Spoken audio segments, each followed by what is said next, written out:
ওই কাবার চিত্র পৃথিবীর সবকিছু বলা যায়, কাবা ঘরটা বলা যায় না। যারা জীবনে একবার উমরা করছেন বা হজ করছেন, কাবা ঘরটা, মক্কা মদিনার সবুজ গম্বুজটা দেখেছেন। পৃথিবীর অনেক কিছু হাজিরা ভুলে যায়, কাবা ঘরের দরজাটা ভুলতে পারে না, নবীর রওজাটা ভুলতে পারে না। কেন জানেন? নবী বলেছে, দুনিয়ার সব ভুলে গেল, আমার রওজাটা ভুলিস না। কেন? আমি নবী তোরে কোনোদিন ভুলি নাই রে।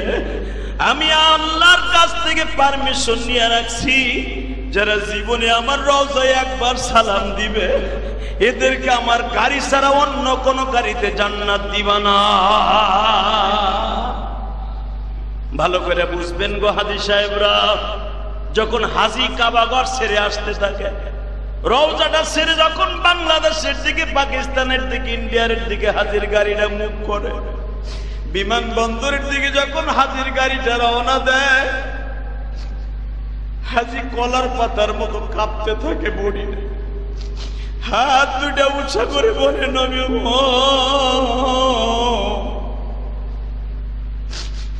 আপনার রওজাটা কেমনি ভুলে থাকবো, আপনার রওজা কেমনে ভুলে থাকবো নবী।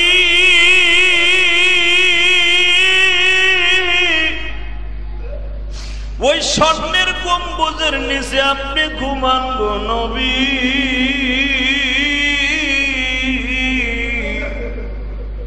6500 কিলোমিটার দূরে চলে যাইতেছি, আবার কবে আসবো জানি না গো নবী। আপনার মালিকরে বুঝায়া কইবেন, জীবনে যেন আর একবার আসতে পারি। এ আমার মুসল্লি ভাইরা চোখের পানি ফেলায় মাওলারে ডাক দিয়া বলো, মালিক কেমনে যাব ওই মদিনায়, বলে দেওয়া আমায় পাখা যদি থাকতো আমার, উড়ে যাইতাম সেথায়। মদিনাতে কি যাও তুমি, যাও মদিনার প্রাণ। এই গরিবের সালাম খালি পৌঁছাই দিও সেথায়। বাজান, এইভাবে যদি কারো আকুতি কাকুতি মিনতি রব্বে কারিমের কাছে কবুল হয়ে যায়, জীবনে একটা বার হলো ওই হাজীকে আল্লাহ হজ না করাইয়া কবরে ডাক দিবে না। মনে রাখো, আরাফার মাঠটা যখন হাজী ভিজিট করার জন্য যায়, আরাফার মাঠের মধ্যে এমন কিছু জিনিস আছে, সর্বপ্রথম যেখানে দাঁড়ায় তওবা কবুল হয়েছিল বাবা, এইখানে এই বছর যখন হাজীদেরকে নিয়ে দোয়া করতেছিলেন, একটা হাজী পাগলের মতো চিল্লায় আর বলে, হুজুর আমি কেমনে বুঝাবো, আমার মন বলতেছে আজ থেকে প্রায় হাজার হাজার বছর আগে আদম আলাইহিস সালাম মা হাওয়ায় জমিনে আসছিলেন, আমার চোখের সামনে মনে হইতেছে মা হাওয়া দাঁড়িয়ে আছে। কেন জানেননি এটা? মা হাওয়া হলো পৃথিবীতে ইন্নাল্লাহা ওয়া মালাইকাতুহু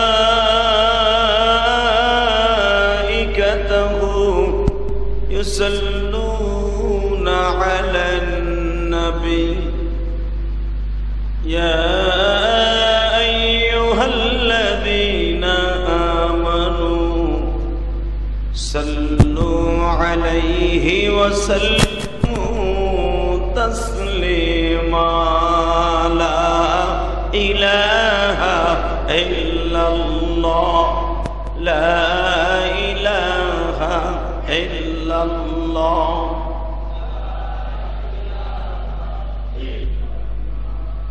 لا إله إلا الله মুহাম্মাদুর রাসূলুল্লাহ সাল্লাল্লাহু আলাইহি ওয়াসাল্লাম। আল্লাহ আল্লাহ আল্লাহ আল্লাহ আল্লাহ আল্লাহ।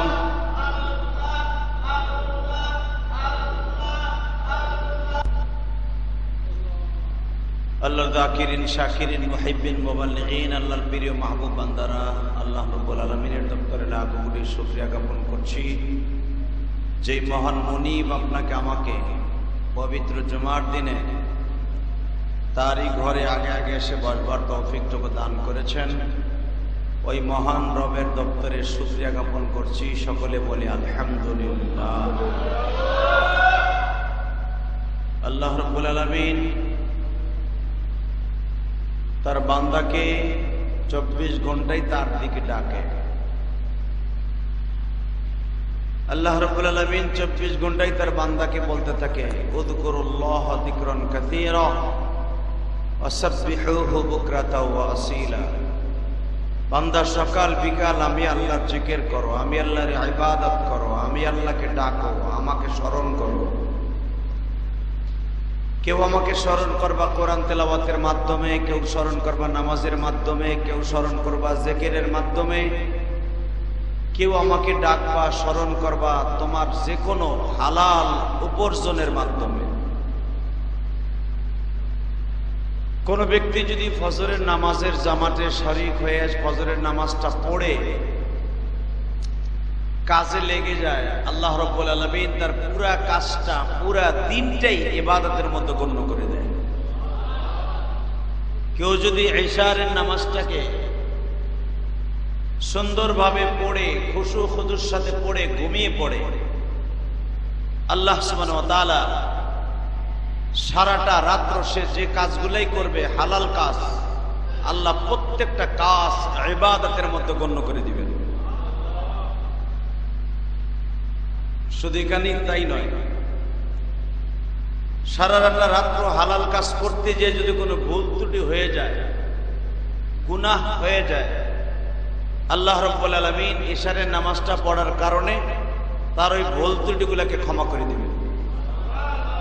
ফজরের জামাতে হাজির হয়ে যদি কোনো ব্যক্তি সারাদিন কাজ করতে গিয়ে কোনো ভুল ত্রুটি হয়েই যায়, আল্লাহ সুবহানাহু ওয়া তাআলা বলেন, আমার নামের বরকতে, আমার কুদরতি নামের কারণে, তোমার প্রিয় নবীর কারণে আমি আল্লাহ তোমার গুনাহকে আমি মাফ করে দেব। কারণ তুমি এমনই একজন নবীর উম্মাত হয়েছো, এমনই একজন নবীর উম্মাত হয়েছো যেই নবীটাকে আমি আল্লাহ বানাইবার আগে সমস্ত নবীদেরকে ডেকেছিলাম। আপনারা হয়তো অনেকেই জানেন, মক্কা মদিনায় যারা গিয়েছেন, পৃথিবীতে 60,000 অথবা 65,000 নবী হজ করেছেন। 1,24,000 পয়গম্বরের মধ্যে, নবীর মধ্যে সবাই কিন্তু হজ করতে আসেন নাই মক্কায়। কেউ বলেন 61,000, কেউ বলেন 65,000 নবী হজ করেছেন। কিন্তু নবী যে আসবেন আখিরি জামানার নবী, এটা সমস্ত নবীর কাছে বার্তা আল্লাহ পৌঁছে দিয়েছেন। আরো জোরে কর। কাবা ঘর নির্মাণ করেছেন রব্বে করিম তার নবী আলাইহিস সালাতু ওয়াস সালামকে দিয়া। সর্বপ্রথম কাবা নির্মাণ করেছেন আদম আলাইহিস সালাতু ওয়াস সালাম। কাবা নির্মাণ করার পরে নূহ নবীর পেলাবনের সময় কাবা ঘরটাকে আল্লাহ উঠাই নিয়ে যান। কারণ কাবা ঘর যদি জমিনে থাকে আল্লাহর গজব দিতে পারবে না। এই জন্য কাবা ঘরটার ভিটিটা রেখে পুরা ঘরটার কাঠামোটা, যে ঘরটাকে পাথর দিয়ে আদম আলাইহিস সালাম বানিয়েছিলেন, ছাউনি দিয়েছিলেন খেজুর গাছের পাতা এবং কিছু আসনান গাছ এবং কিছু জীবিত গাছ বাবা আদম আলাইহিস সালাম কাবা ঘরের খুঁটি হিসাবে ব্যবহার করেছিলেন। ইতিহাসে তাফসিরে পাওয়া যায় আদম আলাইহিস সালাম যে গাছগুলা দিয়ে খুঁটি দিয়েছিলেন কাবা ঘরের, ওই গাছগুলা পরবর্তীতে জীবিত হইয়া ডালপালা হয়েছিল। সুবহানাল্লাহ। তো নূহ নবীর জামানায় প্লাবন আসার আগ দিয়া, কেউ বলেন 40 দিন, কেউ বলেন 4 দিন আগে কাবা ঘরটাকে আল্লাহ আসমানে উঠাই নিয়ে যায়। আর কাবা ঘরের সে আসওয়াদটা ছিল, কালো পাথরটা, এই পাথরটাকে জাবালে আবি কুবাইসের সাথে লটকাই দেয় ফেরেশতা জিবরাইল, কারণ এটা জান্নাতি পাথর। এই পাথরের খণ্ডটা জিবরাইল আলাইহিস সালাম জাবালে আবি কুবাইসের উপরে রেখে দেয়। আর কাবা ঘরটার কাঠামোটা, কনস্ট্রাকশনের যে বডিটা, এই বডিটা আসমানে নিয়ে যায়। প্লাবন শুরু হয়ে গেল। সব মক্কার ভিতরে সব পাহাড় তলিয়ে ছিল, মাত্র 3টা পাহাড় বাদে। কয়টা? জোরে বলে। 3টা পাহাড় ছাড়া সব পাহাড় তলিয়ে যায় নূহ আলাইহিস সালামের গজবে। 1 নম্বরে হলো জাবালে নূর, যেটা 4500 ফিট উঁচা। এখন কম হয়ে গেছে, এখন প্রায় 3000-এর কাছাকাছি। দ্বিতীয় নম্বরে জাবালে সূর, যেটা 7500 ফিট উঁচা। এখন এটা 5000 5500 ফিট হয়েছে, কেটে ফেলেছে। এরপরে জাবালে আবি কুবাইস, যেটা ওই জামানায় ছিল 7500 ফিট উঁচা। অর্থাৎ আমাদের বাংলাদেশের 7500 ফিট যদি উঁচা হয়, আমাদের বিল্ডিং মোটামুটি 10 ফিটের উপরে কোনো বিল্ডিং হয় না, নিচতলাটা 12 ফিট 14 ফিট হয়। আপনি হিসাব করে দেখেন কয় হাজার তালা উঁচা ছিল এই জাবাল আবি কুবাইস। এই জাবাল আবি কুবাইসের সাথে পাথরটাকে আল্লাহ জাবালে আবি কুবাইসের যেখানে চন্দ্রকে দুখণ্ডিত করবে ওই জায়গাটায় জিবরাইল লটকায় রেখে দেয়, কাবা ঘরটা উঠাই নিয়ে যায়। এরপরে নূহ নবীর প্লাবন যখন শেষ হয়ে গেল, 1-2 বছর নয়, প্রায় 3000 বছর পর্যন্ত এই জায়গাটা ভিটি হিসাবে পড়েছিল। সুবহানাল্লাহ। কয় হাজার? 3000 বছর পরে আমার রব ডাক দিয়ে বলে, ইব্রাহিম,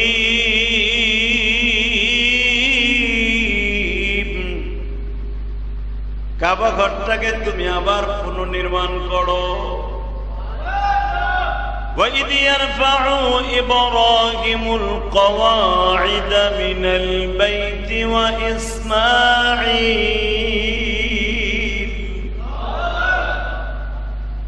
তুমি আর তোমার পোলা আমার ঘরটা নির্মাণ করো। ইব্রাহিম আলাইহিস সালাম বললেন, কোথায় নির্মাণ করব? আল্লাহ সুবহানাহু ওয়া তাআলা বললেন, তুমি কি দেখো না ভিটিটা পড়ে আছে, তোমার বাবা আদমের ভিটি, ইনদা বাইতিকাল মুহাররম।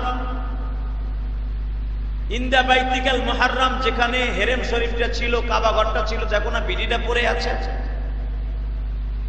ইব্রাহিম আলাইহিস সালাম কাবা ঘর নির্মাণ করলেন। কিন্তু ইব্রাহিম আলাইহিস সালাম যখন কাবা ঘর নির্মাণ করে, কাবা হাতিম তখন তার ভিতরে ছিল। অর্থাৎ এখন যে 14 ফিট আর 12 ফিট, এটা না, এইদিকে 12 ফিট আর 14 ফিট দৈর্ঘ্য প্রস্থ কাবা হাতিমের সাথে লাগানো ছিল, যেটা সাদা পাথর দিয়ে এখন ঘেরাও দিয়ে, এটা মসজিদের অংশ নয়। এখন ইব্রাহিম আলাইহিস সালামের যুগে এইটাও মসজিদের অংশ ছিল। সুবহানাল্লাহ। ইব্রাহিম আর ইসমাইল কাবা ঘর নির্মাণ করলেন। ইব্রাহিম আর ইসমাইল আলাইহিস সালাম কাবা ঘর নির্মাণ করার সময় ওনাদের দরজা কিন্তু এখন যে দরজা পূর্ব দিকে, আমাদের দেশের পূর্ব দিকে, এইদিকে নয়, এদিকে ছিল না। ইব্রাহিম আলাইহিস সালাম যখন কাবা ঘর নির্মাণ করে, ওনার দরজা ছিল আমাদের দেশের পশ্চিম দিকে। সুবহানাল্লাহ। এখন তো নির্মাণ করা হয়েছে পূর্ব দিকে দরজা, আর আগে ছিল পশ্চিম দিকে দরজা। ওই দরজার ফ্রেমের চিহ্নটা এখনো পর্যন্ত আছে কাবা ঘরের সাথে, যেটাকে রুকনে আমিন বলা হয়। রুকনে আমিন অর্থাৎ কেন হাজিরা এখানে চুমা দিতে চায়, এই রুকনে আমিনের বাম পাশে দেখবেন একটা চৌকাঠের মতো চিহ্ন আছে, এটা ইব্রাহিম আলাইহিস সালামের বানানো দরজা। ঠিক ইব্রাহিম আলাইহিস সালামের যুগ যখন পরিবর্তন হয়ে গেল, পরবর্তীতে আমার নবীর যুগ আসলো। আমার নবীকে বলা হইল, ইন্না আউওয়ালা বাইতিন উযিয়া লিন-নাস লাল্লাযী বিবাক্কাতা মুবারাকান ওয়া হুদাল লিল-আলামিন।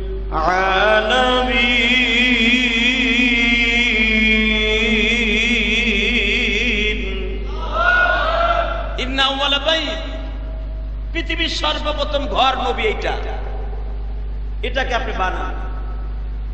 আমার নবীর হাতে আবার তৃতীয়বার বানানো হচ্ছে কাবা ঘর।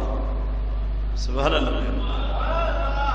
তৃতীয়বার কাবা ঘর নির্মাণ করার পরে হজরে আসওয়াদ বর্তমানে যেই কনারে দেখেন, এই কনারে কিন্তু ইব্রাহিম আলাইহিস সালামের যুগে ছিল না, এটা অন্য কনারে ছিল, রুকনে আমিনের এখানে ছিল।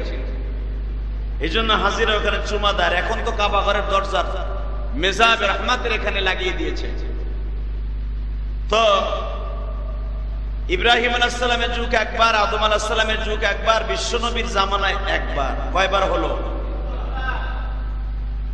ইব্রাহিম আলাইহিস সালাম যখন কাবা ঘর নির্মাণ করে দ্বিতীয়বারে নূহ নবীর প্লাবনের পরে, দেখবেন একটা মসজিদ বানাইবার পরে সমস্ত ইটা বালু, তারপরে সিমেন্টের কণা, ইটার কণা, পাথরের কণা কিন্তু সবগুলি ঘরের সাথে লাগে না, কিছু না কিছু এদিক সেদিক ফেলানো থাকে।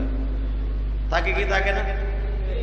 ইব্রাহিম আলাইহিস সালাম কাবা ঘর নির্মাণ করলেন 5টা পাহাড় থেকে পাথর এনে, জাবালে কাবা, জাবালে সাবা, জাবালে মারওয়া, জাবালে নূর, জাবালে সুর, এই 5টা পাহাড় থেকে পাথর কেটে কেটে এনে, এবং জাবালে তুর, কেউ বলেন 6টা, এখান থেকে জিব্রাইল কেরেনের মাধ্যমে পাথরগুলো এনে এনে আল্লাহর ঘর নির্মাণ করলেন। যে কাবা ঘরটা এখন দেখেন এত উঁচা, এই কাবা ঘর এত উঁচা কেন? এর দ্বারা বোঝা যায় ইব্রাহিম আলাইহিস সালাম কত লম্বা ছিলেন। কারণ ইব্রাহিম আলাইহিস সালামের যুগে কাবা যতটুকু হাইট ছিলেন, উঁচা ছিলেন, ঠিক ততটুকু রেখে দিয়েছে। এখন লম্বায় আর দৈর্ঘ্য প্রস্থ কমাইছে, কিন্তু হাইট কিন্তু কমায় নাই। হাইট ইব্রাহিম আলাইহিস সালামের যুগে যত বড় ছিল তত বড়ই আছে। তো যেটা আমি বলতেছিলাম, ইব্রাহিম আলাইহিস সালাম যখন কাবা ঘর নির্মাণ করেন, ছোট্ট ছোট্ট কিছু পাথরের কণা ভেঙে ভেঙে, আতর বাড়াইল দিয়ে ভেঙে ভেঙে পাথরটা সাইজ করার আগে দেখবেন আমাদের ওয়ালগুলাও করার আগে কিছু ইটা লাগে আনাম, কিছু ইটা লাগে অর্ধেক, কিছু ইটা লাগে 3 ভাগের 1 ভাগ। ঠিক না বেটি?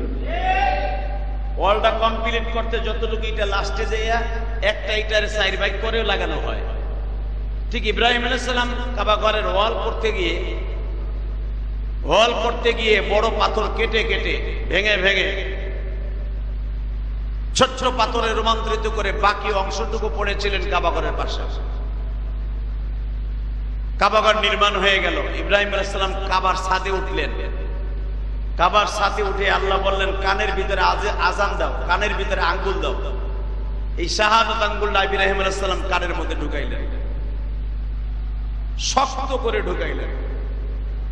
আল্লাহ বললেন, ঢুকানো কমপ্লিট? হ্যাঁ। আওয়াজ কি তোমার আওয়াজ তুমি শুনো? অল্প শুনি। আল্লাহর খলিল ইব্রাহিম বললেন, তাহলে এবার আওয়াজ দাও। ওয়াদিন ফিন্নাস ইয়া ইব্রাহিম,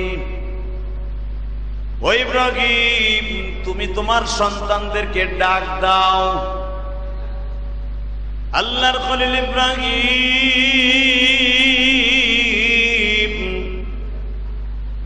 কাবার ছাদের 4 কোণায় দাঁড়াইয়া 4 দিকে ডাক দিলেন। পূর্ব কোণারে দাঁড়িয়ে ডাক দিলেন, পশ্চিম কোণারে দাঁড়িয়ে ডাক দিলেন, উত্তর কোণারে দাঁড়িয়ে ডাক দিলেন, দক্ষিণ কোণারে দাঁড়িয়ে ডাক দিলেন। আইয়াতুকা রিজালাও ওয়া আলা কুল্লি দামিরি ইয়াতিনা মিন কুল্লি হাজ্জিন আমিক। হাজ্জিন আমিক বলে ইব্রাহিম আল্লাহর খলিল বললেন, তোমরা আসবা উঠে চড়িয়া, বিমানে চড়িয়া, জাহাজে চড়িয়া, ঘোড়ায় চড়িয়া, উঠে চড়িয়া, গাধায় চড়িয়া, যেভাবে হোক তোমরা আসবা এইখানে। গুনাহ লইয়া আসবা, গুনাহ মুক্ত হইয়া দেশে ফিরিয়া যাইবা। এখন যেখানে কাবা ঘরের দরজাটা দেখতেছেন, এই কাবা ঘরের দরজা সোজাই হইতেছে আমার বিশ্ব নবীর বাড়ি। সুবহানাল্লাহ বলেন না?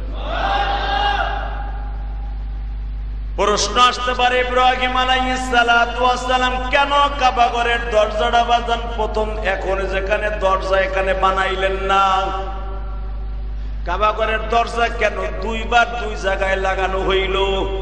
সলে মুকাদ্দারের জবাব এক একজন শায়েখ বলেন, আল্লাহর খলিল ইব্রাহিম আল্লাহর কাছে দোয়া করেছিল, আল্লাহ আমার সন্তানের মধ্যে সবচেয়ে দামি সন্তান মুহাম্মদ বলে এই দেশে জন্ম নিবে। আরো জোরে, এই দেশে আমার ছেলে জন্ম নেবে, নাম তার মুহাম্মদ। ছেলেটার বাড়ি কোন দিকে হবে? আমার আল্লাহ বলে দিলেন, ইব্রাহিম রে এই জায়গায় জাবালে আবি কুবাইসের বাম পাশে আব্দুল মুত্তালিব নামে একজন ভদ্রলোক হবে। তার দাদার নাম থাকবে আব্দে মানাফ, উসাইয়া, কিলাব, কাররাব, মুয়েদ বিন ফের বিন নজর বিন মাজ বিন মাআদ বিন আদনান পর্যন্ত তোমার সন্তানের সীমারেখা থাকবে। হে ইব্রাহিম, তোমার সন্তান ইসমাইলের থেকে তার বংশ শুরু হবে, তার বাড়িটা হবে এই জায়গায়, সে জন্ম নেবে এই রুমের মধ্যে।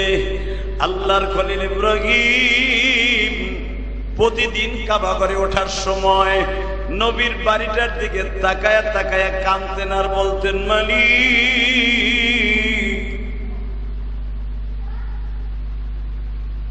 আমি যখনই কাবা ঘরের মধ্যে ঢুকি তখনই নবীর দাদার বাড়িটার স্থান আমার চোখে পড়িয়ে যায়। আল্লাহর খলিল ইব্রাহিম যদি বাবা কাবা ঘরে ঢুকতেন, নবীর দাদার বাড়িটার সামনে পড়ে যাইতেন। এই জন্য দেখবেন বাবু সালাম সোজা হলো কাবার দরজাটা। চোখের 2 ফোঁটা পানি যদি বরাদ্দ করতে পারো গো হাজি, আমি বাংলাদেশে আসার মাত্র 2 দিন আগে উমরা করে আসছি। এই যে যে চুলগুলা দেখতেছ, এই চুলগুলা কাবার সামনে বসে সাজে আসছি। যখন চুলগুলা সাজে হিজরা রোডের একটা সেলুনের মধ্যে, ছেলেগুলার বাড়ি ছিল বাবা ব্রাহ্মণবাড়িয়া, বিবাড়িয়া, বিজয়নগর বাড়ি। ছেলেগুলা আমারে পায়া পাগলের মতো ছুটি আসছে, হুজুর আপনার চুলটা আমি কাইটা দিব, হুজুর আমি আপনার চুলটা কাইটা দিব।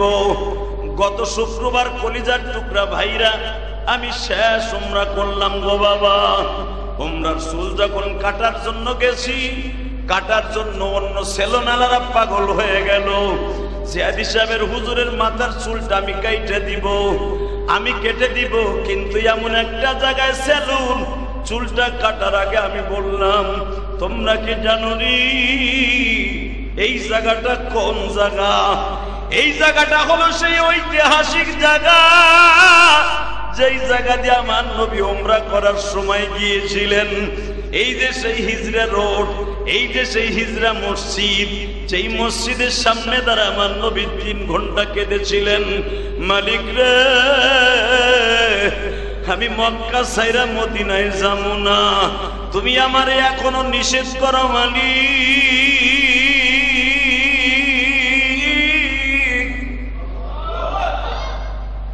আমি আমার বাংলাদেশের প্রবাসী ভাইদেরকে বললাম, তোমরা এই সেলুনটা এমন জায়গায় দিয়েছো, একটু দূরে গেলে আমার নবীর সেই স্মৃতি, যেই জায়গায় দাঁড়ায় আমার নবী পাহাড়ের উপরে হিজরা রোড, এই পাহাড়ের পরে দাঁড়ায় বারবার বলছিল, মালিক তুমি এখনো আমারে বলো আমি কাবাঘর ছেড়ে যাব না। আমার আল্লাহ বলেন, নবীজি যেই দেশের মানুষ আপনারে মারে, যেই দেশের মানুষ আপনারে অপমান করে, যেই দেশের মানুষ আপনারে ভালো চোখে দেখে না, এই দেশে আমি আপনারে রাখবো না। আপনার কদর কি, আপনার সম্মান কি, এইটা বুঝতে পারবে যখন আপনি মদিনায় পদার্পণ করবেন। ঠিক তাই গো বাবা, আপনারা যারা মক্কা মদিনায় গেছেন, নবী যখন মক্কার থেকে মদিনায় হিজরত করলো, কাফেররা পর্যন্ত কাবাঘরের কাছে, কাবাঘরের সামনে দাঁড়াইয়া গলা কাটা মুরগির মতো ছটফট করত। কারণ আমার নবী সুর এত, কোরআন তেলাওয়াতের সুর এত ভয়ঙ্কর ছিল বাবা, এত মিষ্টি ছিল। নবী যখন কোরআন তেলাওয়াত করতেন, একটা বেঈমানও বিছানায় পিঠ লাগাইয়া ঘুমাইতে পারতো না। আর নবীর কোরআন তেলাওয়াত না শুইনা কোনো বেঈমানের ঘুম আসতো আসতো না। আবু জেহেল সুদ্দা কোরআন তেলাওয়াত না শুনলে ঘুম আসতো না। বড় বড় বেঈমানের ঘুমের ঔষধ ছিল কোরআন তেলাওয়াত শ্রবণ করা। আজকে কয়েকদিন হয়ে গেল আর কোরআন তেলাওয়াত তারা শুনতে পারে না। এই জন্য বাবা কাবাগারের সামনে দৌড়ায় আর বলে করলাম কি,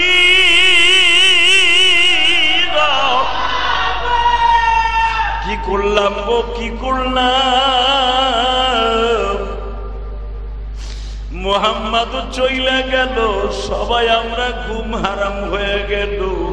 তাহলে আমার আল্লাহ বলেন পৃথিবীর মানুষটা, কোরআন এমন একটা শব্দ, কোরআন যদি কোনো মহল্লায় বাজে, কোরআন যদি কোনো মাদ্রাসায় তেলাওয়াত হয়, যদি সেটা হেফজখানায় হয়, ওই হাফেজ সাহেবদের তেলাওয়াতের কারণে 40 বাড়ির কবর আযাব আল্লাহ মাফ করে দেয়।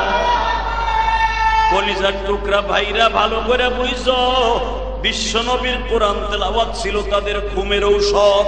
আবু জেহেলের আজকে ঘুম নাই, উতবা সাহেবের আজকে ঘুম নাই, উতবা বিন রুবিয়ার ঘুম নাই, নজর বিন হারাসের ঘুম নাই, হুজুরের চাচা আবু লাহাবের ঘুম নাই, বড় বড় বেঈমান খালিদ বিন ওয়ালিদের বাবা আবু সুফিয়ানের ঘুম নাই, বড় বড় বেঈমানের ঘুম নাই। সবাই সিদ্ধান্ত নিল মুহাম্মদকে আবার ফিরায় আনা হোক। সবাই সিদ্ধান্ত নিল মুহাম্মদকে ফিরায় আনার আগ পর্যন্ত আমাদের ঘুম আসবে না। বাজান রে ভালো করে বুঝছো, নবী তো আর মক্কায় ফিরে আসবে না। মক্কা ছাড়া দয়ার নবী মদিনাতে যায়,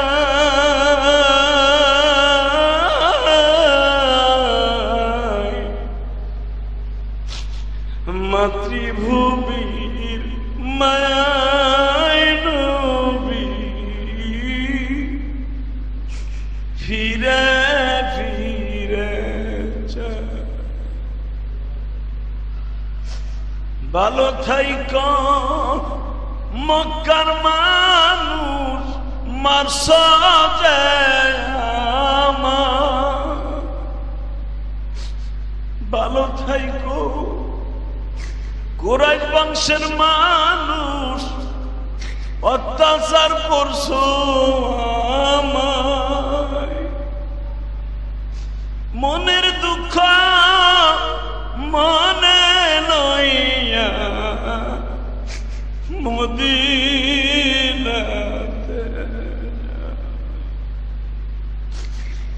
মনের কষ্ট মনে লইয়া মদিনাতে। তোমরা সবাই দোয়া করে না মুহাম্মদ আব্দুল্লাহ আবার একদিন ফিরে আসব, ইসলাম জিন্দা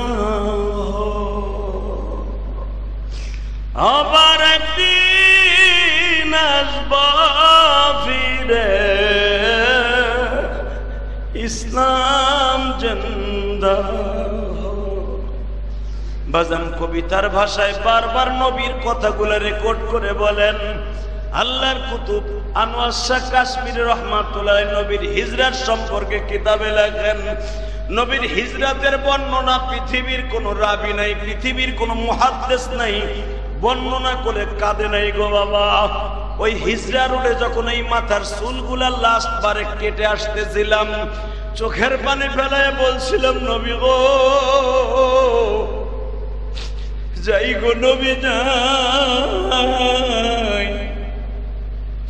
কাবার কবে আসবো জানি না, কাবার মালিক থাকতে দিল না। আবার মুসল্লি ভাইরা যদি জীবনে মক্কা মদিনায় যাইতে চান 100% ভাবে এখন চোখের পানিগুলো ছেড়ে দিবেন। যারা গিয়েছেন তারাও মনে মনে ভাববেন আবার যাব, ওই কাবার চিত্র পৃথিবীর সবকিছু ভোলা যায়, কাবা ঘরটা ভোলা যায় না। যারা জীবনে একবার উমরা করছেন বা হজ করছেন, কাবা ঘরটা, মক্কা মদিনার সবুজ গম্বুজটা দেখেছেন, পৃথিবীর অনেক কিছু হাজিরা ভুলে যায়, কাবা ঘরের দরজাটা ভুলতে পারে না, নবীর রওজাটা বলতে পারে না। কেন জানেন? নবী বলেছে দুনিয়ার সব ভুলে গেল, আমার রওজাটা ভুলিস না। কেন? আমি নবী তোরে কোনোদিন ভুলি নাই রে।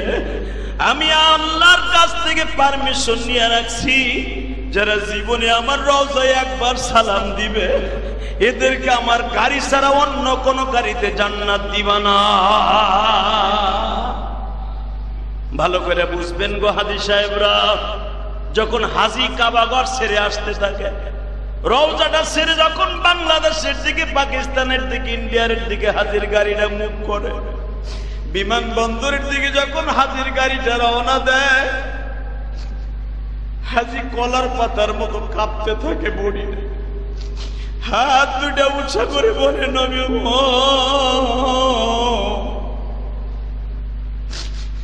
আপনার রওজাটা কেমনি ভুলে থাকবো,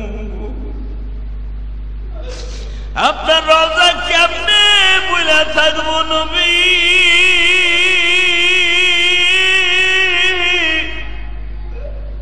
ওই স্বর্ণের গম্বুজের নিচে আপনি ঘুমান গো নবী।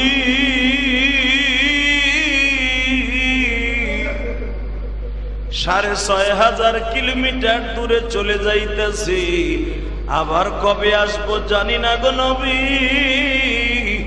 আপনার মালিকরে বুঝায়া কইবেন জীবনে যেন আর একবার আসতে পারি।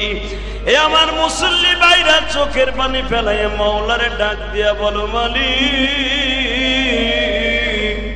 কেমনে যাব ওই মদিনায়, বলে দেওয়া আমায় পাখা যদি থাকতো আমার উড়ে যাইতাম সেথায়। মদিনাতে কি যাও তুমি, যাও মদিনার প্রাণ। এই গরিবের সালাম খালি পৌঁছাই দিও সেথায়। বাজান এইভাবে যদি কারো আকুতি কাকুতি মিনতি রব্বে কারিমের কাছে কবুল হয়ে যায়, জীবনে একটা বার হলো ওই হাজীকে আল্লাহ হজ না করাইয়া কবরে ডাক দিবে না। মনে রাখো, আরাফার মাঠটা যখন হাজী ভিজিট করার জন্য যায়, আরাফার মাঠের মধ্যে এমন কিছু জিনিস আছে, সর্বপ্রথম যেখানে দাঁড়াইয়া তওবা কবুল হয়েছিল বাবা, এইখানে এই বছর যখন হাজীদেরকে নিয়ে দোয়া করতেছিলেন, একটা হাজী পাগলের মতো চিল্লায় বলে হুজুর আমি কেমনে বুঝাবো, আমার মন বলতেছে আজ থেকে প্রায় হাজার হাজার বছর আগে আদম আলাইহিস সালাম মা হাওয়ায় জমিনে আসছিলেন, আমার চোখের সামনে মনে হইতেছে মা হাওয়া দাঁড়িয়ে আছে।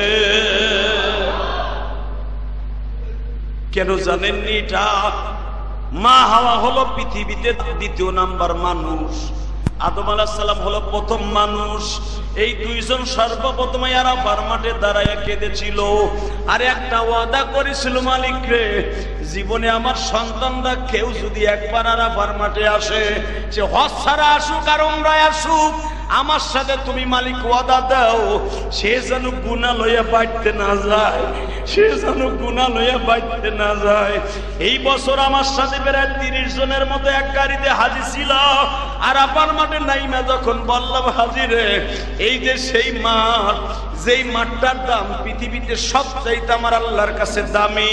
পৃথিবীতে কত ফুটবলের মাঠ আছে, সৌদি আরবের জমিনে কত দামি দামি মাঠ আছে, ফুটবল খেলার মাঠ, হোলি খেলার মাঠ, ক্রিকেট খেলার মাঠ, কিন্তু আরাফার মাঠটা যে কত দামি জানে একমাত্র আমার অন্তর্যামী। নিজের হাতে বান্দা তুমি বানায়া কেমনে নিবা ওই মদিনায় জানি না কেমনে নিবা ওই মক্কাতে জানি না। বল আল্লাহুম্মা আমিন। জমিনের মালিক কে? নেয়ার মালিক কে?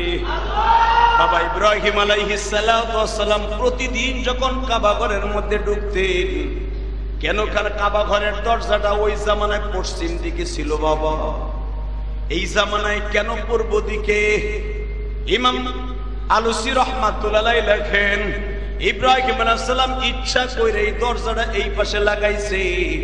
আল্লাহর কাছে বলছে, আল্লাহ আমি কাবা ঘরে যতবার উঠবো মুহাম্মদ যে এই ঘরে জন্ম নিব ওই ঘরটা প্রতিবার দেখব।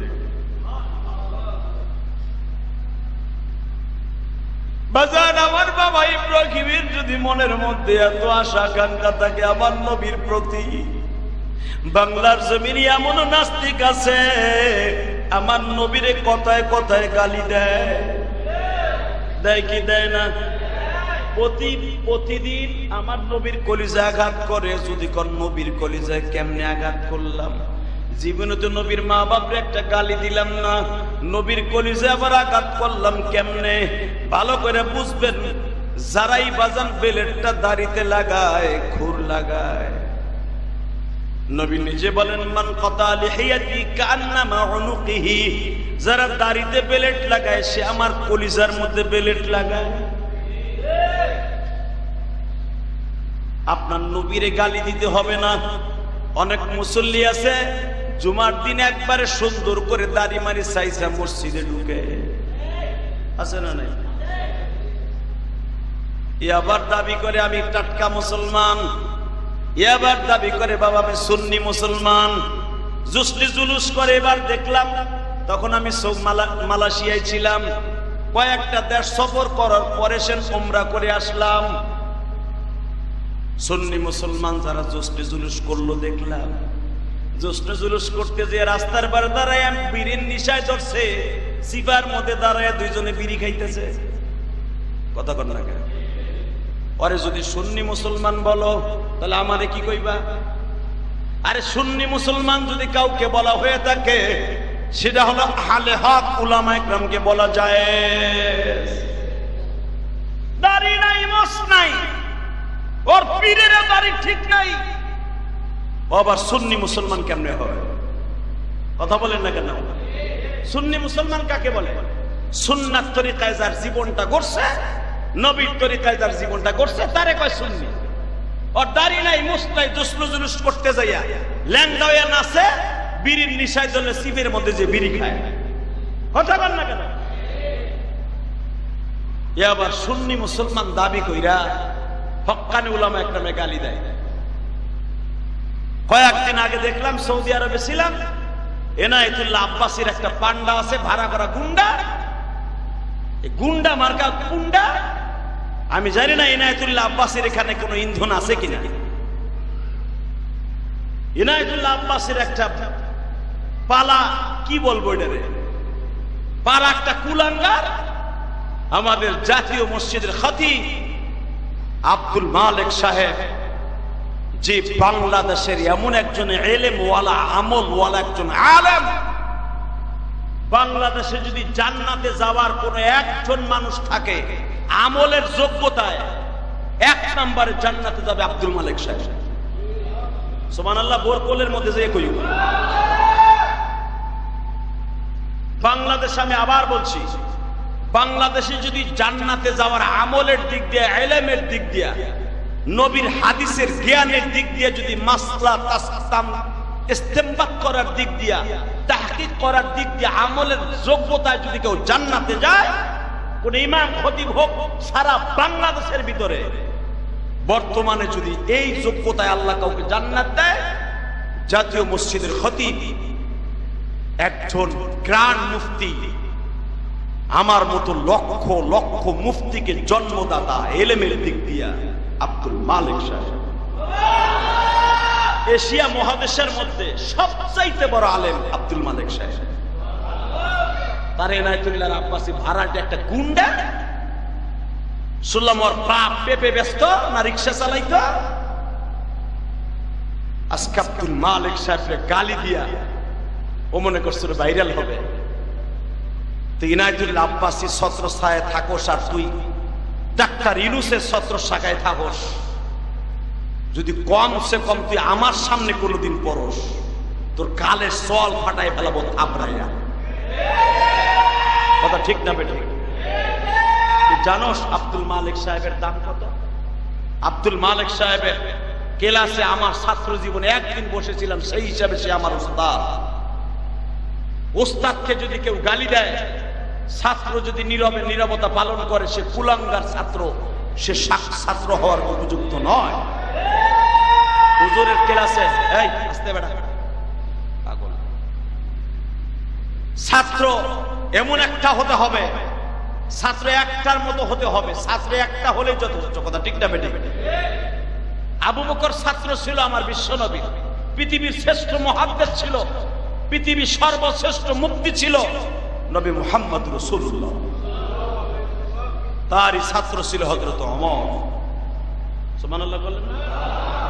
আমার নবীর ছাত্রগুলার কোয়ালিটি কি তাই দেয়। এক একজন ছাত্রের নাম নিব, আপনি আল্লাহু আকবার খুব জোরে বলবেন। এক নম্বরে নবীর হাতের ছাত্র মুফতি। আমরা তো মুফতি লাগাই, তারা মুফতি লাগাইতেন না। সবচেয়ে জামানার এক নাম্বার জান্নাতি সিংহ পুরুষ আবু বকর, দুই নাম্বার জান্নাতি আমার আব্দুল্লাহ ইবনে আব্বাস, হুজুরের চাচা হামজা, হযরত বেলাল রাদিয়াল্লাহু তাআলা যে ছিলেন বিশ্বনবীর মুয়াজ্জিন, যে ইকামত না দিলে বিশ্বনবী আমাদের মুসাল্লায় দাঁড়াইতেন। আপনি শুনলে আশ্চর্য হবেন। মনে হয় আমার এই 19 বারের উমরার হজের মধ্যে এত বড় সৌভাগ্য হয় নাই এই বছর যে এরকম আল্লাহ আমাকে সুযোগ করে দিয়েছে। রিয়াজুল জান্নাহ 10 ফিট, এদিকে 10 ফিট, এদিকে 10 ফিট, যেই জায়গাটায় জিবরাইল আলাইহিস সালাম এইভাবে উড়ায় করে, টুরিতে করে, জাকায় করে জান্নাত থেকে মাটি এনে নিজে লাগাই দিয়েছিলেন। মাইনাল মেম্বারে ও মেম্বারে রাউজাতুম মিন রিয়াজিল জান্নাহ যেটাকে বলা হয়। রাসূলের 2 মেম্বারের মাঝখানে একটা জায়গা আছে 10 ফিট 10 ফিট, একবারে মা আয়েশার দরজার সাথে লাগানো, যেই জায়গাটা পাড়িয়ে আমার নবী ইমামতি করতেন। সুবহানাল্লাহ বললেন না? আমার বিশ্ব নবী একবারে রওজার সাথে লাগানো এই রিয়াজুল জান্নাহটা। বর্তমানে রিয়াজুল জান্নাহে ঢুকতে হলে পারমিট নিতে হয়, অ্যাপসের মাধ্যমে দরখাস্ত করতে হয়। আমি উমরা হাজি, আমি রিয়াজুল জান্নাহর মধ্যে 2 রাকাত নামাজ পড়ব। জীবনে কেউ যদি 2 রাকাত নামাজ এখানে দাঁড়ায় পড়তে পারে, এখানে 8টা খুঁটি আছে। কয়টা খুঁটি? 8টা খুঁটির যে কোনো একটা খুঁটির নিচে বসে যদি হাত তুলে, আর গুনাহ যদি পাহাড় সমানো হয়, বরফের মতো গলে যাবে।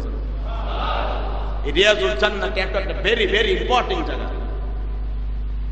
তা আমি গুনাহগার, আমার 19 বারের উমরার হজের ভিতরে এইরকম সৌভাগ্য আমার হয় নাই, এই বছর যা হয়েছে। আমি বালিশে মাথা দিলে এখনো কান্না আসে, বিশ্বাস করবেন।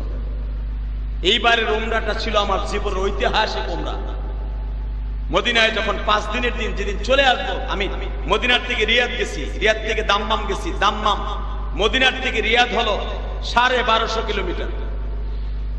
আল কাসিম গেছি, রিয়াদ গেছি, দাম্মাম, দাম্মাম হলো 2200 কিলোমিটার। যখন আমি মদিনার থেকে মদিনা ছেড়ে চলে যাব, ওদিনকা অ্যাপসের মাধ্যমে অ্যাপ্লাই করলাম। পাসপোর্ট নাম্বার দিয়ে, ভিসা নাম্বার দিয়ে অ্যাপ্লাই করতে হয়, যারা করছেন তারা জানেন। আমার মোবাইলের মধ্যে মেসেজ আসলো, তোর সময় 2টা 45 মিনিট। সুবহানাল্লাহ বলেন। যেই সময় হাজিরে খাইয়ে একটু ঘুমাইবো, সেই সময় আমার রিয়াজুল জান্নাহে ঢোকার টাইম। আপনি যদি পরে যান, আপনি যদি প্রধানমন্ত্রীর লোক হন, আর আপনি ঢুকতে পারবেন না এই জায়গায়। যতবার আপনি শক্তিশালী হন, আর কাজ হবে না। খাবার দাবার সব বাদ দিয়ে নবীর রওজার কবরের পাশে দেখার জন্য ছুটে গেলাম। 56 ডিগ্রি সেলসিয়াস গরম তখন, সেদিনকার 56 ডিগ্রি। বাংলাদেশে 35-32 ডিগ্রি হইলে তাইতে মাথার গিলু টকবক করে। রিক্সা চালক রিক্সা চালাইতে যে জিব্বা বের হয়ে যায়। মাটির জমিন তাইতে, আর ওরা পাথরের জমিন। 55 ডিগ্রি তাপ পাথরের উপরে টাইলসের উপর লাগতেছে, মনে হচ্ছে পুরা চেহারাটার মধ্যে আগুন লেগে গেছে। ধান সেদ্ধ করলে যেরকম ভাব উঠে, পাথরের উপর এরকম ভাব উঠতেছে, এত গরম। সব গরমকে উপেক্ষা করে জাহান্নামের দরজা বন্ধ করার জন্য ছুটে গেলাম। কারণ নবীর রওজা পর্যন্ত হাইটে যাইতে হোটেল থেকে, আমার হোটেল একবারে রসুলের রওজার সাথে, তারপর অনেক জায়গা ঘুরে যেতে হয়, প্রায় 1.5 কিলোমিটার রাস্তা ঘুরে যেতে হয়। এমন সিস্টেম করছে এই দেশের সরকার যেন জাম না লাগে। এত রাস্তা ঘুরে প্রায় 15-20 মিনিট, আধা ঘন্টার মতো হেঁটে এক্সট্রা ওই দেশের পুলিশকে দেখাইলাম। বাংলাদেশিওয়ালারা তো দেখেই আমার চিনে ফেলছে। আলহামদুলিল্লাহ বলেন আলহামদুলিল্লাহ, শুকর। রসুলের ওই জায়গাটা পরিষ্কার করে আমার বাংলাদেশের ছেলেরা। আরো জোরে। কুমিল্লা একটা ছেলের সাথে আমার দেখা হয়ে গেল। ধন্যবাদ জানাই আমার প্রবাসীদেরকে। পৃথিবীর যে প্রান্তই যাই প্রাণ খোলা ভালোবাসা এত পরিমাণ দেয়, এই দেশের একটা এমপি মন্ত্রীও এতটুকু ভালোবাসা পাবে না। একটা আলেম যেই পরিমাণ ভালোবাসা প্রবাসে গেলে পায়, আর এমপি মন্ত্রীরা পাইব কি? এই প্রবাসী মন্ত্রণালয়ের দায়িত্ব যিনি আছে, যে খাটাসটা, এই খাটাসটাকে স্পষ্ট ভাবে বলবো, প্রবাসীকে এখনো মূল্য দেয়া শেখেন। শেখ হাসিনার পতন হয়েছে একমাত্র প্রবাসীদের তুচ্ছ করার কারণে, প্রবাসীদের রেমিটেন্স বন্ধ করার কারণে। আজকে 2টা মোবাইল নিয়ে আসছে, প্রবাস থেকে। 10 বছর 12 বছর ইনকাম করার পরে ভাই বোনের জন্য 2টা মোবাইল আনতে পারবে না এয়ারপোর্ট দিয়া। এই সাতার এয়ারপোর্ট আমরা চাই না। এই সাতার এয়ারপোর্টে উড়ায় দাও, বোমা দিয়া বন্ধ করে দাও এয়ারপোর্ট। 12 বছর 13 বছর একটা প্রবাসী রক্ত পানি করে। ডাক্তার ইউনূস সাহেব, আপনি যখন মালয়েশিয়া ছিলেন তখন আমিও মালয়েশিয়া ছিলাম। আমি মাহফিলের জন্য আপনার সাথে দেখা করতে যাইতে পারি নাই। আমি ইনভাইট পাইছিলাম, আমি লেটার পেয়েছিলাম যাওয়ার মালয়েশিয়ায়। ওই দেশের মালয়েশিয়ান প্রবাসীরা বলছিল জিহাদি সাহেব এখানে আছে, মিজানুর রহমান আজহারী আছে, তাদেরকে নিয়ে যাওয়া হোক। কিন্তু আমার প্রোগ্রাম থাকার কারণে আমি যেতে পারি নাই। আল্লাহর কসম করে বলছি। আমি আপনাকে বলবো, আপনি দেখেছেন মালয়েশিয়ার প্রবাসীদের কত কষ্ট। মালয়েশিয়া, সৌদি আরব একই রকম গরম। সৌদি আরব তো 2 ঋতুর দেশ, শীত আর গরম। আর মালয়েশিয়া 1 ঋতুর দেশ। সৌদি, সিঙ্গাপুর আর মালয়েশিয়া 1 ঋতুর দেশ, সারা বছর গরম। এই গরমের মধ্যে কত কষ্ট করে একটা প্রবাসী ইনকাম করে। এত কষ্ট করে একটা ইনকাম করা মোবাইল বউ ছেলে মেয়ের জন্য আনতেই পারে। এই মোবাইলের টেনশন নিয়ে লোকটা এয়ারপোর্টের ভিতরে মরে গেল। এর কোনো প্রতিকার আপনাদের প্রবাস মন্ত্রণালয় থেকে দেখলাম না। আপনাকে অত্যন্ত রিকোয়েস্ট করে বলবো, ওই প্রবাসীদের টাকার উপরে ভর করে আপনি আজকে ক্ষমতায় আছেন। ডাক্তার ইউনূস সাহেব, আপনি আমেরিকান সৈন্য বাংলার জমিনে ঢুকাইছেন, কোনো দুঃখ নাই। বাংলাদেশের সেনাপতির উপর আপনার কোনো আস্থা নাই বিধায় আমেরিকান সৈন্য ঢুকাই দিচ্ছেন। মাশাআল্লাহ, ঢুকাইছেন, ভালো কথা। কিন্তু মনে রাখবেন, আমেরিকান সৈন্যরাও মুসলমানের হাতে মায়ের খাইয়া কুত্তার মতো পালাইছে। আফগানিস্তান থেকে পালাইছে, ইসরায়েল থেকে পালাইছে, মিশর থেকে পালাইছে, কাতার থেকে পালাইছে আমেরিকান সৈন্য। প্রবাসীদেরকে মূল্য দিয়ে শেখেন। যে প্রবাসীরা মোবাইলের টেনশনে মারা গেল, এই সন্তানগুলারে আপনি প্রবাস মন্ত্রণালয়ের যিনি আছেন, আপনি তাদের কি সান্ত্বনা দিবেন? আপনি বিবেকের কাছে প্রশ্ন করেন। না হলে টুডু এই হিসাব ক্ষমতা চিরদিন আপনাদের থাকবে না। কথা ঠিক না? ঠিক। টুডু আপনার হিসাব দিতে হবে এই প্রবাসীদের সন্তানদের কাছে। আর প্রবাসীদের সন্তানদের আপনি দিলেও মালিকের কাছে আপনার দিতে হবে। যে আমলা কামলাগুলো আপনি প্রবাসী মন্ত্রণালয় এয়ারপোর্টে বসাইছেন, আমরা এয়ারপোর্টে ঢুকলে আমাকে ভিআইপি দেয়, এটা পরের ব্যাপার। আমি ইলিয়াস রহমান জিহাদিরে ভিআইপি দিবেন আর একটা প্রবাসীরে ভিআইপি দিবেন না, নয়। সমস্ত যাত্রীদেরকে, বিশেষ করে প্রবাসীদেরকে, এদেরকে ফ্যাসিলিটি ভালোভাবে দিয়া, এদেরকে সুস্বাগতম জানায়া, তুমি একটা রেমিটেন্স যোদ্ধা, তোমার টাকার দ্বারা রব্বে কারিম আমার বাংলাদেশকে সতেজ রেখেছে, এই কথা বলে যদি প্রবাসীদেরকে একটু আপ্যায়ন করা হয়, তাদের ব্যাগ কোনো চেক হবে না। কথা ঠিক না? কারণ ব্যাগ ভালো না খারাপ এটা তো আপনার মেশিনেই বলে দেয়। আবার কাটা লাগবে কেন?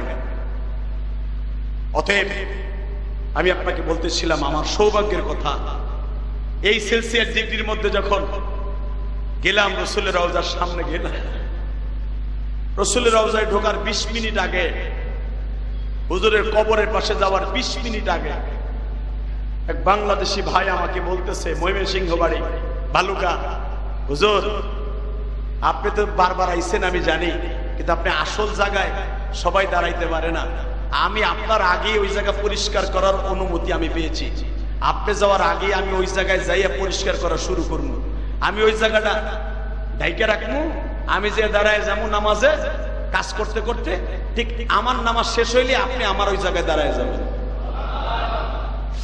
বাজান রে, আমার বুকটা ভরিয়া গেল, আমার প্রবাসীর জন্য দোয়া করি।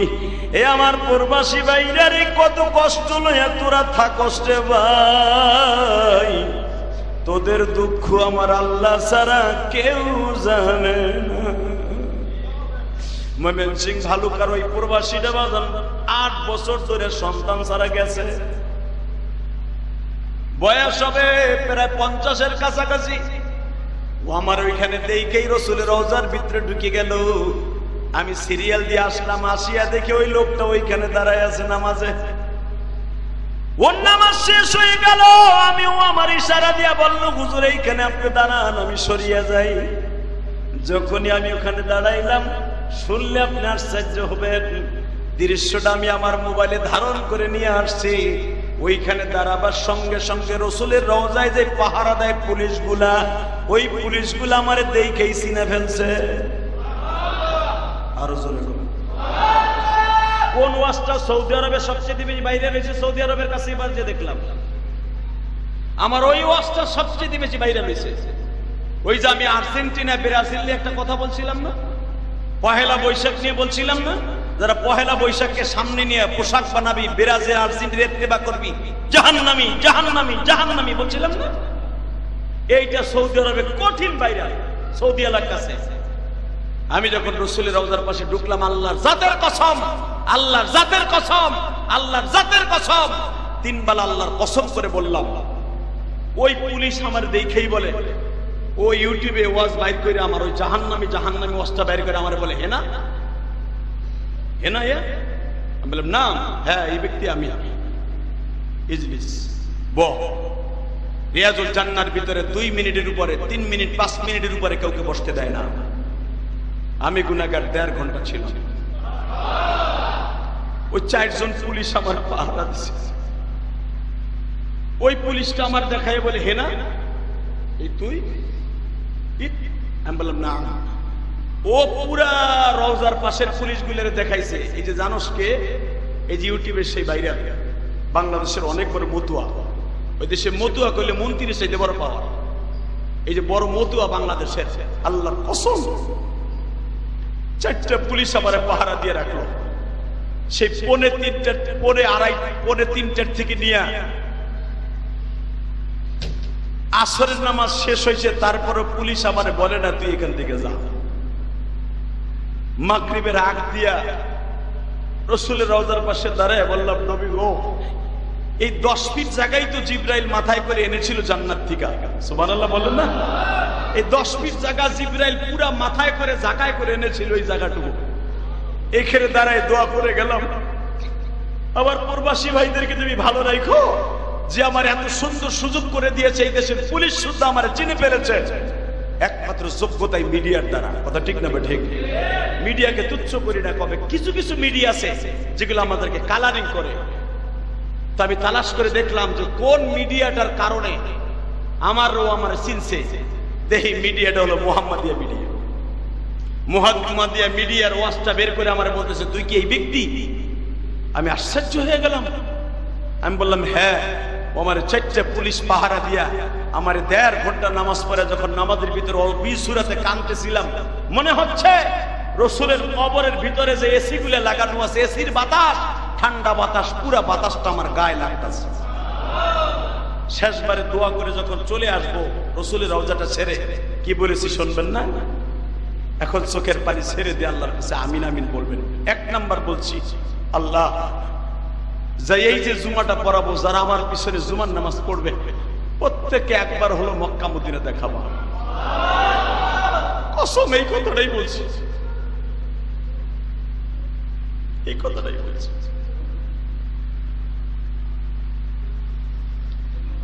দুই নাম্বার বলছি, আবার বাংলাদেশে বলে একটা সরকার বসায় দাও, মানুষের জান মালের নিরাপত্তা হয়। তিন নম্বরে বলছি, আবার জনম দুঃখিনী মা, আমার বাবা, আমার দাদা দাদি, নানা নানি, আমার সন্তানদেরকে মাফ করে দাও। চার নম্বরে বলছি, আল্লাহ আমার মসজিদ মাদ্রাসাকে কবুল করে নাও। আমার রক্ত পানি করা পয়সায় করাই বসছি। আমার মায়ের জীবনের সবচেয়ে বড় ওসিয়ত ছিল এই মসজিদটা করা।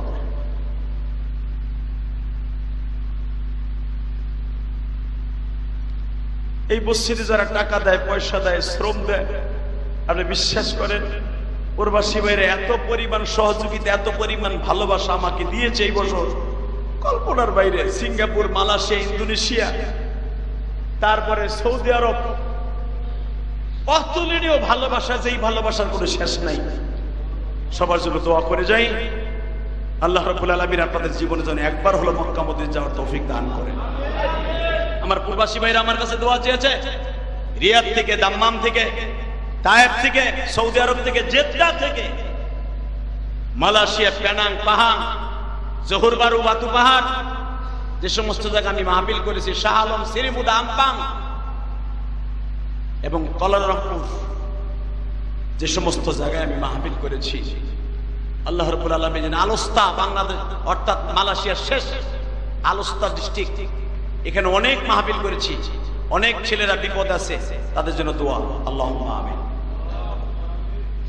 ربنا ظلمنا انفسنا وان لم تغفر لنا وترحمنا لنكونن من الخاسرين اللهم اغفر لنا ولوالدينا رب ارحمهما كما ربياني صغيرا কত গুনাহ করছি মাওলা জীবনে, মাফ কইরা দাও তোমার নামে খাতির। আল্লাহ তাকায় দেখো মাহারা বাবারা সন্তান, এখানে হাত দুইটা তুললেই মনে পড়ে যায় জনম দুঃখিনী মায়ের কথা। হাত দুইটা উঁচা করলেই মনে পড়ে যায় বাবার কথা। বাবা কত ইটার বোঝা বহন করল, মা পরের বাসায় কাম করে খাওয়াইয়া, মা পাক করে খাওয়াইতে খাওয়াইতে মার চেহারা মলিন হয়ে যায়। কারেন্টের ব্যবস্থা ছিল না, এই রৌদ্রের ভিতরে মা চুলার পিঠে পাক করতে যাইয়া মার চেহারাটা কালো হয়ে যাইত গো মা। যারা গ্রামগঞ্জের সন্তান তারাই জানে কত কষ্ট করে তোমার মা আমার মা লালন পালন করছে। ওই মা যাদের কবরে আল্লাহ সবে মাত্র মক্কা মদিনা থেকে আসলাম, 40 দিন পর্যন্ত যদি হাজির দোয়া কবুল হয়ে গেল, আজকে যারা আমার পিছনে জুমার নামাজ পড়লো একবার হলো মক্কা মদিনা দেখার সুযোগ দান করে দিবা, এদের জীবনের গুনাহ মাফ করে দিবা গো মালিক।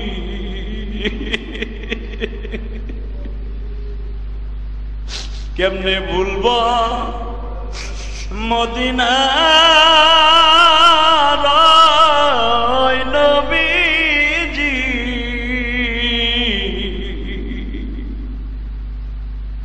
কেমনে ভুলবো মদিনার মাটিকে, যেই মাটিতে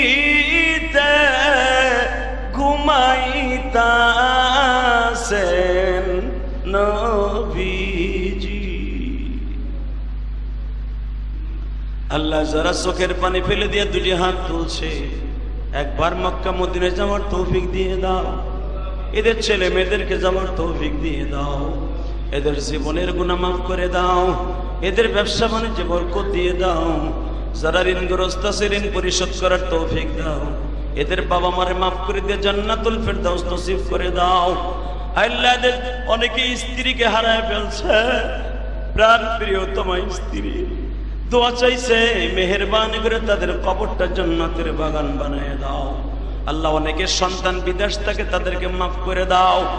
আল্লাহ অনেক প্রবাসী ভাইরা হারে 18 বছর হয়ে গেছে, দেশে আসতে পারে না, কাগজ নাই, ভিসা নাই, অবৈধ হয়ে গেছে। মালয়েশিয়ায় একটা ছেলে আমারে বলে, হুজুর 26 বছর আসছি, এই 26 বছরে মা হারায় ফেলছি, বাপ হারায় ফেলছি, ভাই হারাইছি, দেশে যাইতে পারি না, অবৈধ কাগজ নাই, পাসপোর্ট নাই। আল্লাহ এরকম লক্ষ লক্ষ প্রবাসীরা পড়ে আছে, তাদের ব্যবস্থা তুমি করে দাও। আল্লাহ তাদের মনের আশা পুরা করিয়ে দাও।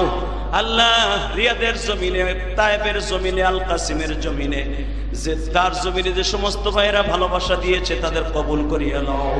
আল্লাহ আমার মাদ্রাসা মসজিদকে কবুল করিয়ে নাও। আমার মাদ্রাসা মসজিদে যারা দান করে তাদের দানগুলো কবুল করিয়ে নাও। রিয়াদের মধ্যে খাস করে জামিল ভাই, সুজন ভাই, আল্লাহ আরো যারা দোয়া চেয়েছে, আর শাহাদাত হোসেন সহ আরো যারা ভালোবাসা দিয়েছে, প্রত্যেকের বাবা মাকে মাফ করিয়ে দিও। আয় আল্লাহ তুমি তাকায় দেখো, নজরুল নামে তোমার এক বান্দা, মুন্সিগঞ্জ শ্রীনগর বাড়ি, আল্লাহ তার বাবা মাকে মাফ করে দাও। সাল্লাল্লাহু তাআলা আলা খায়রি খালকিহি মুহাম্মাদ ওয়া নূরি আরশি সাইয়্যিদিনা মাহবুব ওয়া রাহমাতিকা রাহমান। এই শুনেন, আগেই বলা উচিত ছিল, আমি বলতে পারি নাই। বসেন, সুন্নাতের টাইম দিব, বসেন। খতিব যখন আমি টাইম দিব।